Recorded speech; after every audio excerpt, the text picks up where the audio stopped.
Okay, so let's take a look at how you can connect Hasura to one of the Postgres server instance on Enterprise DB. So what I'm going to do is I'm going to create account with Hasura. For that I can go to hasura.io and then click on this get started in 30 seconds button. Now here I can sign up using GitHub or Google. You can also use email, give all the details required, then create the account. Now here what I can do is I can verify the Hasura account through that email we get. Next thing would be to log into dashboard, right? It should create one demo project for you where you have your own instance of AWS, right? All of that they will choose, which you can edit to some extent, but considering this is pre-plan, you don't have option it seems, right? But we get to launch the console, and here we have to find the option for data manager, right? So the default tab is API. We can ignore this for now. Click on this data tab. Now here you can see data manager, right? Already I have one database which I created with the service called Neon, right? Second, I have option to connect to database, right? Now within this existing tab that says connect existing database, and choose what to display here. So let's say I choose EDB cluster, right? I want to name this EDB, right? So let's go with EDB Postgres, right? Or you can name it according to your own choice of name there, right? Next thing would be choosing data source driver. So here I'm choosing Postgres because EDB is specific to Postgres, right? Then you have option to choose from environment variable or database URL or connection parameters. So this is what we need when we are connecting to EDB. So I go to EDB, then I choose my account, right? Then you can choose the portal, simply go to dashboard, then test drive, where you have to create your instance, right? So you can either create the paid instance or you can simply go with the this trial instance, right? So it will take few moments to set up, and then you will be able to check the cluster, right? So when you check that, here you can see I created my cluster and named it PostgresDB, right? I will connect it here. So the things I need is username, database name, and also the URI for connection, right? So this is the read write host URI that would work, right? So first thing I will have to check the connection parameters. So I will drop the password, then I will choose this username which is EDB admin, right? So username is EDB admin, database name is also same. So extension schema, I don't know that part yet. So next would be the local host, right? So that's not the case. I will have to use this particular read write host name. Then 5432 is pretty much common with PostgreSQL, right? Now what we will do is we will try to connect here, right? You can also use this URI, Postgres, and so on, which also include this connection string. So we'll go with this for now, right? You can edit the connection strings related details like SSL, etc. Then other GraphQL and RAID replicas part.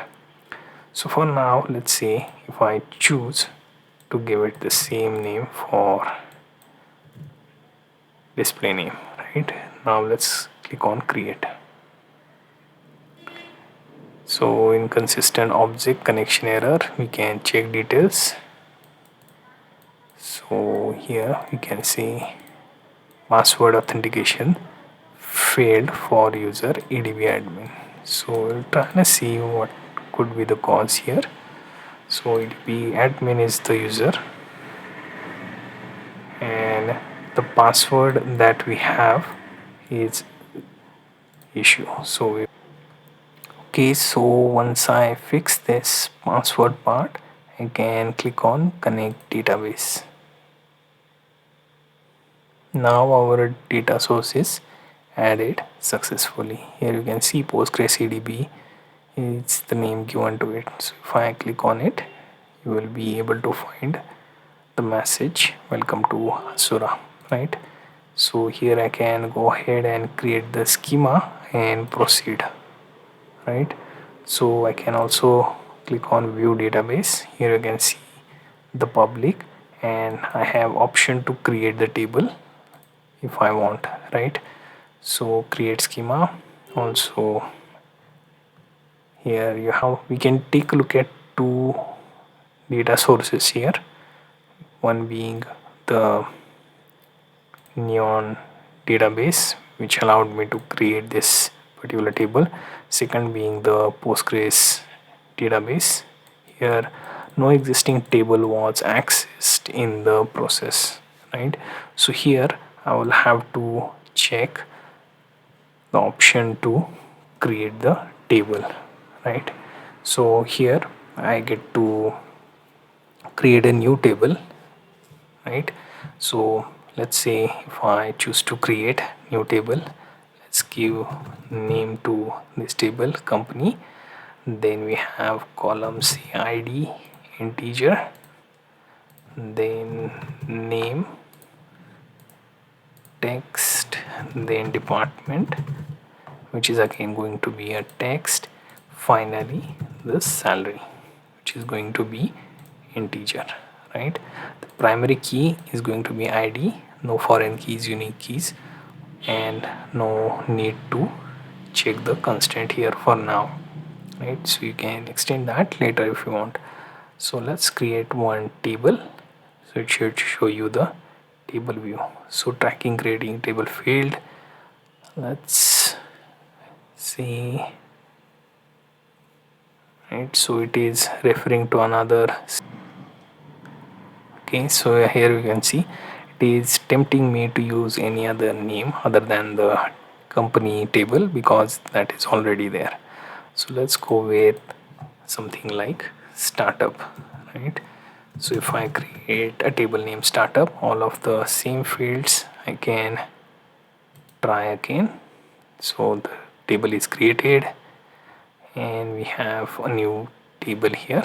I can browse the rows, right? So you may want to read the error log to fix your issues, right? So another thing would be to run the query, right? But we don't have any data, so we insert the row, let's say first, and here we add salaries for people, right? We keep on saving the data, right? So let's see, and we insert second row, right?